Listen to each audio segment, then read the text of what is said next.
আপনারা জানেন যে সারা ভারতবর্ষে মোদির লড়াইয়ের মুখ যদি কেউ হয় তার নাম মমতা বন্দ্যোপাধ্যায়। মোদির চোখে চোখ রেখে যদি কথা বলার ক্ষমতা কেউ রাখে তার নাম মমতা বন্দ্যোপাধ্যায়।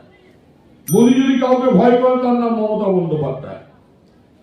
সেরকমই আমরা দেখেছি যে আমাদের যে বিধানসভায় যখন আমাদের বিতর্ক হয়, বিভিন্ন সাবজেক্ট নিয়ে আলোচনা হয়, আমরা দেখেছি আমাদের রাজ্য নেতৃত্ব, আমাদের মাননীয় মন্ত্রী চন্দ্রিমা দেবীকে দৃপ্তভঙ্গে তার মোকাবিলা করা।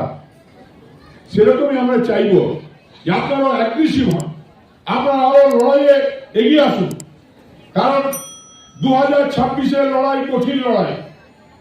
এই লড়াই সবাইকে একসঙ্গে লড়তে। আপনাদের মনে আছে 2021-এ সবাই বললো যে এবারে দিদি ক্ষমতা থেকে চলে যাবে, সিপিএম মন্ত্রিসভা তৈরি করে দিল। কিন্তু সেদিন অনেক কেষ্ট নেতা তারা কিন্তু পাঁচিলের উপর চেপেছিলেন, কোন দিকে ঝাঁপাবো ঠিক করতে। কিন্তু শুধু যারা মাঠে নেমে লড়াই করেছিলেন তারা মমতা বন্দ্যোপাধ্যায়ের সৈনিক, যারা তৃণমূল কংগ্রেসের একদম তৃণমূল স্তরের নেতৃত্ব, তৃণমূল স্তরের যারা সংগ্রামী বন্ধু, তারাই লড়াইতে দিয়েছিলেন। এবং 2021-এ আরো বেশি সিট নিয়ে মমতা বন্দ্যোপাধ্যায় আবার মন্ত্রিসভা গঠন করেছিলেন। 2026-এর লড়াই আরো কঠিন লড়াই।